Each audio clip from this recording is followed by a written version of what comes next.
My parents secretly forged my signature for a $180,000 wedding loan. But when I showed up, I turned their perfect day into something they'll never forget. I, a 32-year-old female, got an unexpected call from my bank. I wasn't expecting any issues with my account, so I answered without a second thought. The guy on the other end started talking about a loan application, $180,000 to be exact, that had been approved in my name.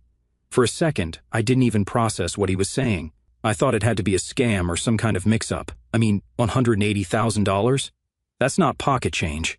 I asked him to repeat himself, trying to figure out what he meant.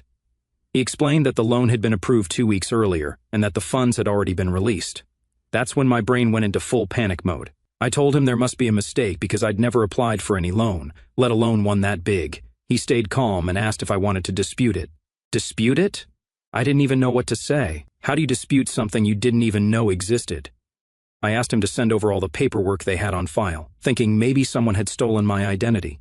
He agreed and emailed me the documents right away. When the email came through, I sat there staring at my laptop for what felt like an eternity. My name was on every single page. My signature was at the bottom of each document. But here's the thing, it wasn't my signature. It looked close, like someone had tried to copy it, but I could tell right away it wasn't mine. At first I thought, who would do this? I don't have enemies, and I've never been careless with my personal information. Then I noticed something on the application that made my heart sink. My parents' address was listed under the secondary contact. I don't know how to explain it, but I just knew they were involved. It felt like all the air had been sucked out of the room. Now, let me make this clear. My relationship with my parents has never been perfect. Growing up, I was always in the background. My younger sister, Madison, has always been the kind of person who could snap her fingers and have my parents jump into action. Money for a new hobby? Done. Extra time for some last-minute school projects she forgot about? They dropped everything. Meanwhile, I was the low-maintenance child, the one who didn't need much, or at least that's what they convinced themselves. If I asked for something, it was always met with a sigh, a lecture about responsibility, or the classic, "Can't you handle it on your own?" And I did, because what else could I do? I learned pretty quickly that relying on them just wasn't worth the energy. Madison is 28 now and still the reigning queen of their universe. She's engaged to Kyle, a guy who seems decent enough, and they've been planning the kind of wedding that looks straight out of a magazine. I wouldn't know all the details, though, because I'm barely looped in. Madison and I don't have that close sibling bond you'd hope for. It's always been clear we're living in two different worlds. Hers, where everything is handed to her, and mine, where I have to work twice as hard to get half the recognition. Even now, she's spoiled and I'm, well, the one they assume will figure it out no matter what. I didn't want to jump to conclusions, so I called my mom. I asked her straight up if she knew anything about a $180,000 loan in my name. At first, there was this weird pause, and then she said, "Oh, that's for Madison's wedding." I couldn't believe what I was hearing. I asked her to explain, and she went into this whole thing about how Madison wanted an extravagant wedding but didn't have the money to pay for it. My parents decided to help her out by taking out a loan, but instead of applying for it themselves, they used my name. Apparently, they thought it was easier because I had better credit. When I told her that forging my signature was a crime, she got defensive. She said, "We're family. You'd help if we asked, wouldn't you?" I couldn't even respond for a moment because I was so stunned. I told her that asking and committing fraud were two very different things. She didn't seem to care. She said they didn't want to bother me because they knew I was busy with work, like that made it okay. Then I called my dad. I thought maybe he'd have a better explanation, but no, he was even worse. He acted like I was the one overreacting. He said, "It's for your sister. You should be happy to support her on her big day." He even added some nonsense about how this is what families do for each other. That's when I realized just how deep they were into this. They didn't even think they'd done anything wrong. In their minds, this was totally normal. I hung up before I said something I'd regret. I couldn't even find the words. My head was spinning, my pulse pounding in my ears. How do you respond to that level of ignorance? I felt sick, like the ground had been ripped out from under me. Before I could say something I'd regret or maybe just unleash everything I was holding back, I hung up. I sat there for a long time, staring at the wall, floored by how casually they decided my life was theirs to gamble with. This wasn't just a mistake or a lapse in judgment, it was deliberate. They had planned it, executed it, and justified it without so much as a second thought about me. After I hung up, I learned something that made the betrayal sting even more.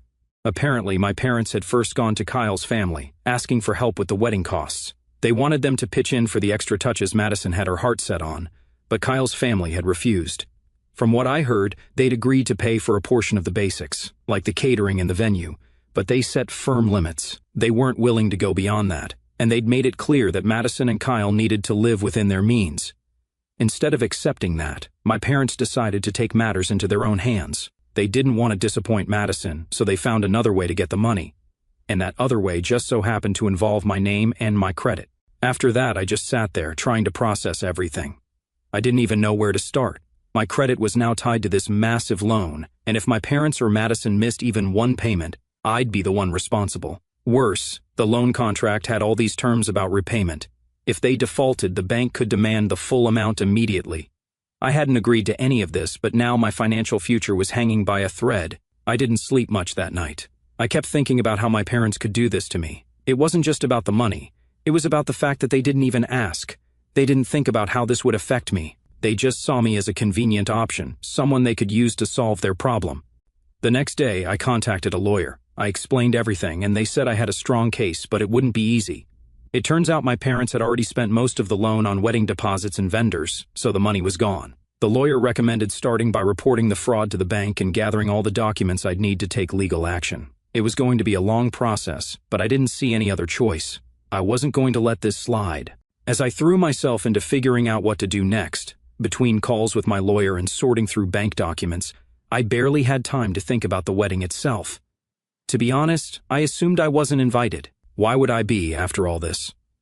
My relationship with Madison was already rocky, and now I'd confronted my parents about their fraud. An invitation seemed unlikely, but about a week before what I thought was the wedding date, I got a formal invitation in the mail. It was ridiculously fancy, embossed gold lettering on thick paper, the kind of thing that probably cost a small fortune. The venue was listed as some upscale estate about 3 hours from where I live. For a second, I thought maybe this was their way of trying to smooth things over, like sending the invitation would magically erase all the betrayal. At first, I considered skipping it. The thought of sitting through an event funded by the loan they'd stolen my name for made my blood boil. But the more I thought about it, the angrier I got. Why should I stay home? They dragged me into this mess, so why should they get the satisfaction of pretending everything was fine without me there? So I decided to go, not to make a scene or anything.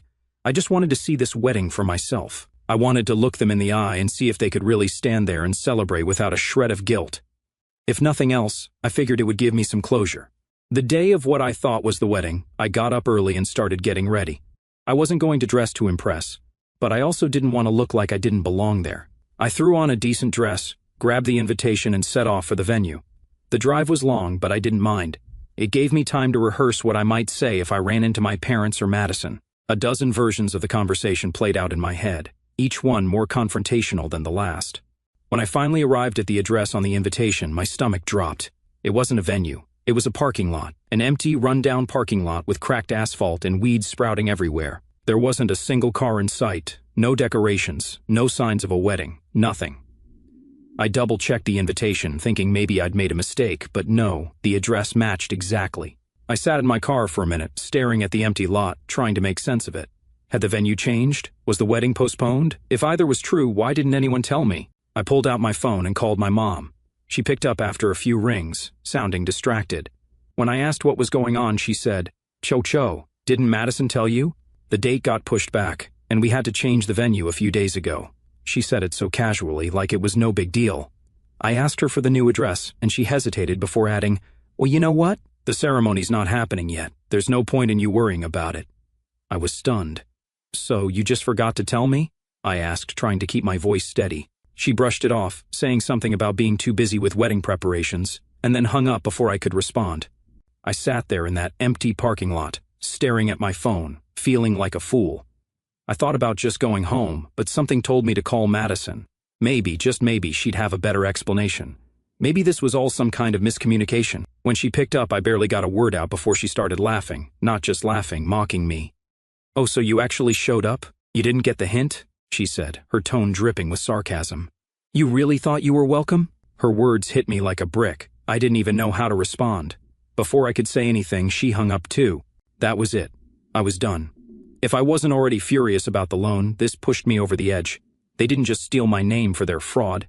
They deliberately left me out, humiliated me, and then had the audacity to act like it was no big deal. When I got home, I threw the invitation in the trash and sat down to write everything out. I started listing every conversation, every interaction, every detail I could remember. My lawyer had told me to document everything, and now I understood why. This wasn't just about money, it was about setting boundaries. If they could do this to me once, they could do it again. I needed to protect myself. By the end of the day, I had a clear plan. I was going to keep fighting this. They'd made their choice, and now I was going to make mine. No more second chances, no more excuses. It was time to hold them accountable for everything they'd done. The day after the fake wedding invitation debacle, I contacted my lawyer again. I was done playing nice. The loan fraud was one thing, but deliberately misleading me and making me drive 3 hours to a dead-end address? That was a whole new level of disrespect. It was clear they didn't see me as a person with feelings or a future. I was just a tool for them to use. I also called the bank again to explain the situation in detail and asked for any additional records related to the loan. My parents weren't happy when they found out I'd hired a lawyer. My mom called me first, crying about how I was tearing the family apart. She kept saying things like, "We're your parents. We raised you. How could you do this to us?" It was laughable, honestly. They had just forged my signature and ruined my trust, and now I was the one being painted as the bad guy. I stayed calm and told her this wasn't about hurting anyone. It was about protecting myself. She didn't care. She just kept talking about how I was blowing things out of proportion and how family should stick together. I told her, if family is so important, maybe you should have thought about that before committing fraud. That shut her up for a moment, but it didn't last. My dad called me right after, and he was much angrier. He started yelling about how I was being rude and how Madison deserved the wedding of her dreams. He said something like, "You're her sister. It's your duty to help her." I told him that helping someone doesn't mean sacrificing your future for them, especially when you're not even asked. The calls didn't stop there. Over the next few days, I heard from cousins, aunts, and even a few family friends. Apparently, my parents had started spreading the word that I was suing them out of greed. No one seemed to care about the fact that they'd forged my signature and put me at financial risk. All they saw was the headline, "Daughter Sues Parents." I started getting texts like, "Aren't they your parents? Can't you just work it out?" Or "Family should come first, no matter what." It was exhausting. Everyone had an opinion, but no one wanted to hear mine. Meanwhile, Madison stayed silent. She didn't reach out, didn't call, didn't text, nothing. Part of me wondered if she felt guilty. After all, she was the one who benefited the most from all this. But another part of me doubted she even cared. Madison had always been good at letting our parents fight her battles for her. She'd sit back, play the victim, and let them clean up the mess. As all this was happening, the legal process started to move forward. My lawyer filed a formal fraud report with the bank, and they launched their own investigation. The bank was surprisingly cooperative, probably because they didn't want to be held liable for approving a fraudulent loan. They assured me that as long as I continued to dispute the loan and provided evidence, I wouldn't be responsible for the debt. That was a relief, but it wasn't the end of the road. My lawyer explained that we'd need to pursue the matter in civil court to make sure my parents couldn't pull anything like this again. Fraud cases are messy, and the fact that this was within the family made it even more complicated. But I wasn't backing down. As the investigation unfolded, more details came to light. My parents had falsified financial records to make the loan application look more convincing. They'd exaggerated their income and listed assets they didn't even own. It was shocking to see how far they were willing to go. This wasn't just a moment of poor judgment. They'd planned this. The bank flagged the loan as fraudulent and froze the account the money had been deposited into. My lawyer said this would make it harder for my parents to access the remaining funds, but it also meant the vendors and deposits for the wedding were likely in limbo. That didn't bother me. If they wanted to play games, they could deal with the fallout. Around this time, I started hearing whispers that Madison's wedding might be in trouble. Some family members mentioned that vendors were pulling out or refusing to provide services until payments were sorted. It was ironic, really. The wedding they'd gone to such great lengths to fund was now at risk of falling apart. I wasn't celebrating, though. This wasn't about revenge. It was about protecting myself and making sure they understood that what they did was unacceptable. If the wedding suffered because of their choices, that was on them, not me. One of the hardest parts of this whole ordeal was the isolation. My parents' smear campaign had worked, at least within the family. People who I thought would have my back were suddenly distant or outright hostile. I stopped answering most of the calls and texts because it wasn't worth the stress. The few people who did support me told me to stay strong and reminded me that I wasn't in the wrong. I clung to that. But you know what hurt me the most?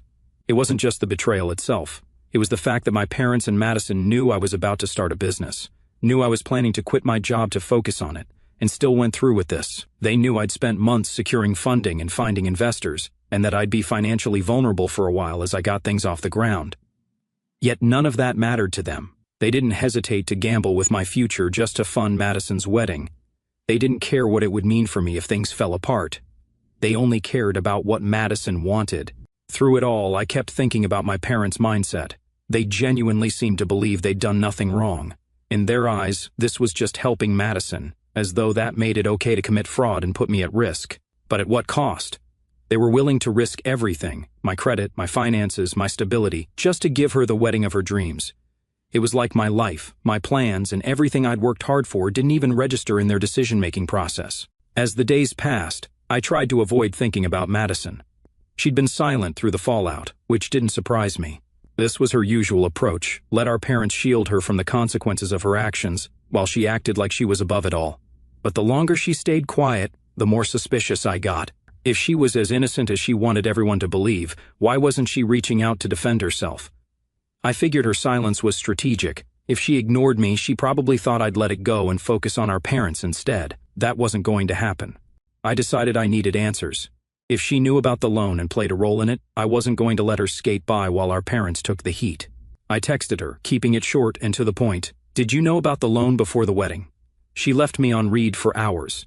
When she finally responded, all she said was, "I don't know what you're talking about." I could practically hear her smug tone through the screen. It was infuriating. I fired back, telling her I knew she had to be involved, because there was no way our parents would have done this without consulting her. If not, she was the one who pushed them to take this move. But she doubled down, saying it was none of her business, and that she didn't want to get dragged into family drama. That was enough for me to start connecting the dots.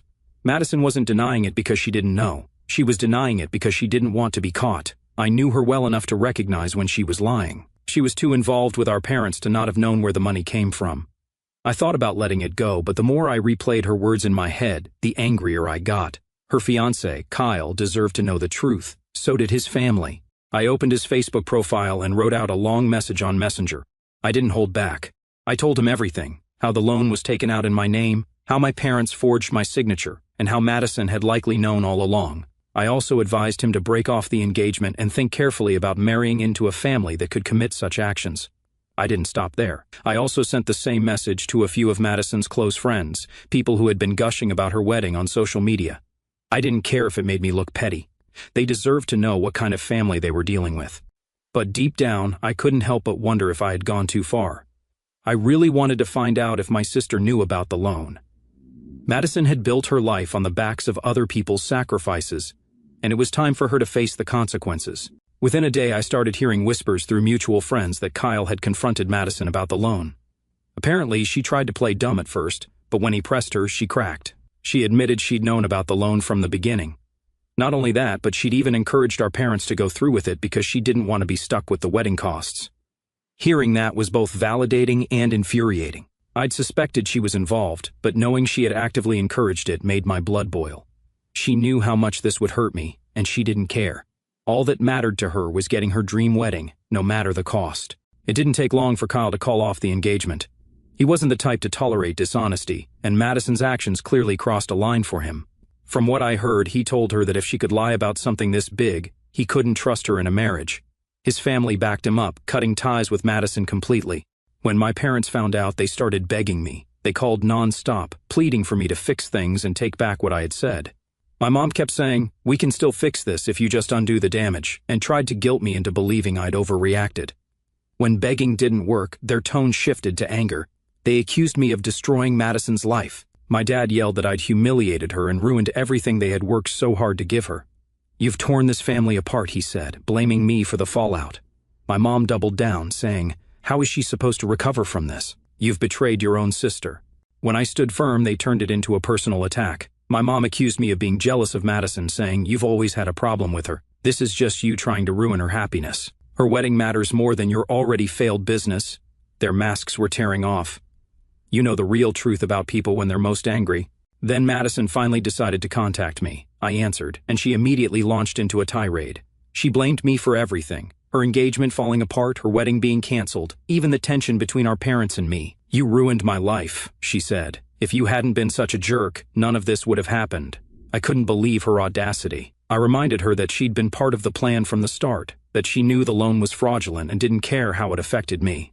She denied it at first, but when I pressed her, she admitted it. "I thought it would be fine," she said. "I didn't think the bank would contact you. I figured we could keep it quiet until after the wedding. But you blew up everything. Are you happy now?" Her words hit me like a slap. She didn't even try to justify what she'd done. She just assumed it wouldn't matter because she thought she'd get away with it. I told her that her lack of foresight wasn't my problem, and that she needed to take responsibility for her actions. She fired back, calling me a terrible sister and accusing me of sabotaging her life out of jealousy, exactly what my mom had said. Obviously, she fills their heads with her nonsense. That was the last straw for me. I told her that if anyone had sabotaged her life, it was her. She made the decision to involve herself in the fraud. She made the decision to lie to her fiancé and her friends. I wasn't going to take the blame for her choices. After that, she hung up on me. I haven't heard from her since. In the days that followed, Madison moved out of her apartment and in with a friend. From what I've gathered, her life has been a mess ever since Kyle left her. She's been posting vague, useless messages on social media about betrayal and family loyalty, clearly aimed at me. I've ignored them. I'm not interested in engaging with her games anymore. After Madison's meltdown, things went quiet. Too quiet, honestly. For weeks, I didn't hear a word from her or my parents. The silence wasn't comforting, though. It felt like the calm before a storm. My lawyer had warned me that things might escalate as the bank's fraud investigation progressed, so I stayed prepared. Every text, email, and document was neatly saved and ready to go. One afternoon, my lawyer called with an update. The bank's investigation had confirmed everything on my end: the forged signature, the fabricated income documents, the unauthorized loan application. They assured me that I wouldn't be held responsible for any payments. That was a huge relief. At least I didn't have to worry about my credit being tanked any further. But my parents weren't off the hook. The bank had flagged their actions as fraud and reported it to the authorities. The legal system doesn't take lightly to forge documents and $180,000 disappearing into thin air. My lawyer explained that while the bank was pursuing criminal charges, I still had the option to file a civil suit against my parents. It wouldn't just be about the money, it would be about holding them accountable for what they did. A few days later, I got a call from my dad. It wasn't his usual angry, defensive tone. Instead, he sounded tired. "We need to talk," he said. I agreed. I wasn't expecting an apology, but I wanted to hear what he had to say. When we spoke, he started by trying to justify everything again. "We only did this because we wanted to help Madison," he said. "We didn't think it would get this far." I stopped him there. "You didn't think it would get this far because you didn't think I'd find out," I told him. "That's not an excuse." He sighed and told me they'd talked to a lawyer of their own. They wanted to settle. If I agreed to drop the civil suit, they'd pay me a lump sum of money as compensation for the damage they'd caused. He didn't give me a number right away, but he said it would be substantial. I didn't respond immediately. On one hand, a settlement could resolve things quickly and give me the resources to rebuild.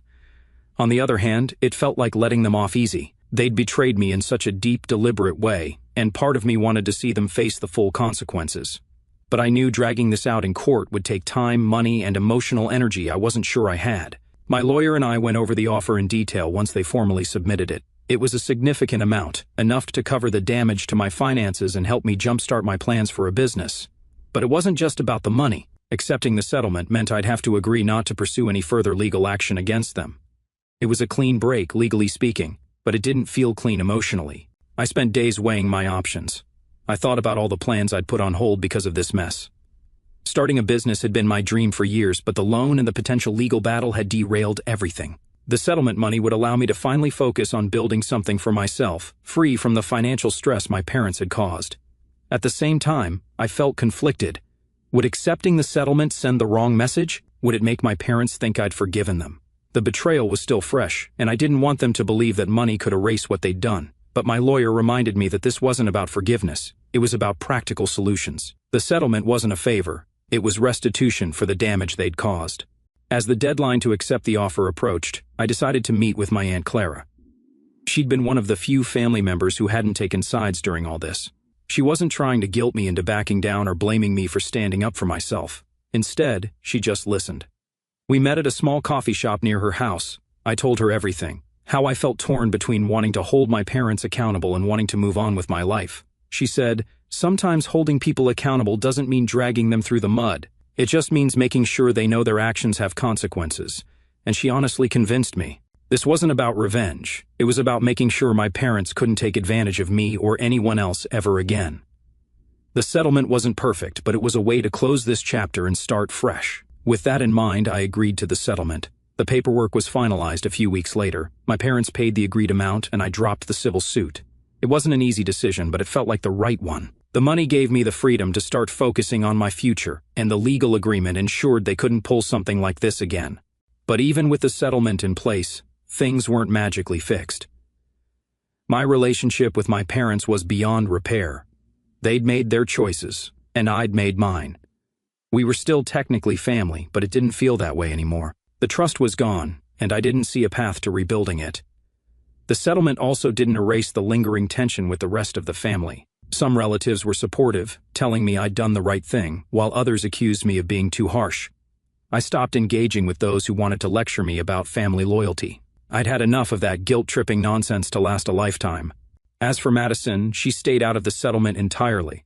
I don't know if it was because she didn't care or because our parents told her to back off.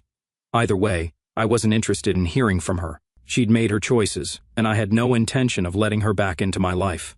In the end, I came to terms with something that was hard to accept. I couldn't change what my parents or Madison had done, but I could control how I chose to move forward. Letting go didn't mean forgiving them or pretending their betrayal didn't hurt. It meant refusing to let their choices define me anymore. They'd made their decisions, and now it was up to me to reclaim my life. I am now focusing entirely on my business. Using the settlement money, I was finally able to kickstart the dream I'd been putting off for years. Every small milestone felt like a victory. For once, I wasn't tied down by anyone else's expectations or chaos. I was building something entirely on my own. But I won't lie, it hasn't been easy. Some days, the anger and hurt still creep in, and I catch myself replaying everything in my head. I think about how much they took from me, how easily they dismissed my plans and dreams as if they didn't matter, and yet, those moments are becoming fewer and farther between. Every time I hit a new milestone or take another step forward, I remind myself how far I've come. I'm no longer trapped by their expectations or weighed down by their betrayal. I'm finally living life on my own terms. As for my parents and Madison, I've stopped looking for closure from them. I know now that they'll probably never see what they did as wrong, and that's something I have to live with. It's not my job to fix them, and it's definitely not my job to carry the consequences of their decisions. They've shown me who they are, and I've chosen to move on without them. For the first time, I feel free to make my own choices, free to pursue the future I've always wanted, and free to live without constantly seeking their approval. If you've made it this far, thanks for sticking with me. Life throws some wild stuff at us, but if there's one thing I've learned, it's that you can take back control, even after the people you trust the most let you down. One step at a time, I'm proving to myself that I'm stronger than the circumstances they put me in, and that's a victory no one can take away.